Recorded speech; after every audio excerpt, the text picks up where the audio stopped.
இந்த மாதிரி ப்ளவுஸில் நெக்கை எப்படி ஈஸியாக நீட் ஃபினிஷிங் கொண்டு வரதுன்னு பார்க்கலாமா? அதுவும் வித்தவுட் லைனிங் ப்ளவுஸில். அதுக்கு ஃபஸ்ட்டு இந்த மாதிரி ஒரு பயஸ் பீஸ் கட் பண்ணி வச்சுக்கோங்க. ஒரு ஸ்கேல் அகலம் இருந்துச்சுன்னா போதும். நெக்ஸ்ட்டு இந்த மாதிரி ஒரு 1/4 இன்ச் வச்சு மடித்து தைச்சிக்கோங்க. உங்களுக்கு எந்த லென்த்துக்கு வேணுமோ அட்டாச் பண்ணிக்கோங்க பயஸ் பீஸ் இந்த மாதிரி. நெக்ஸ்ட்டு ஷோல்டர் ஜாயின் பண்ண பீஸ் ப்ளவுஸ் பீஸில் இந்த மாதிரி பயஸ் பீஸ் இந்த மாதிரி வச்சு ஒரு 1/4 இன்ச் முன்ன விட்டு நீங்கள் அளந்து பார்த்துக்கோங்க. உங்களுக்கு எவ்வளோ தூரம் வேணும்னு அளந்துட்டு கட் பண்ணி விட்டுக்கோங்க.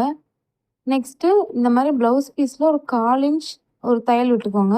ஒரே 1/4 இன்ச் அளவில் நேராக இருக்கணும். அடுத்து இந்த மாதிரி கேர்வான இடத்துல மட்டும் நாட்சஸ் போட்டு கட் பண்ணி அதை திருப்பி அந்த பயஸ் பீஸ் மேலே ஒரு ஸ்டிச் போட்டுக்கோங்க. நெக்ஸ்ட்டு அதை அப்படியே இப்படி மடித்து ஓரமாக ஒரு ஸ்டிச் போட்டுக்கோங்க. அதுக்கப்புறம் ஒரு 1/4 இன்ச் தள்ளி இன்னொரு ஸ்டிச் போட்டிங்கன்னா நீட் ஃபினிஷிங்கில் ப்ளவுஸ் நெக் ரெடி ஆகிடும். Follow for more videos.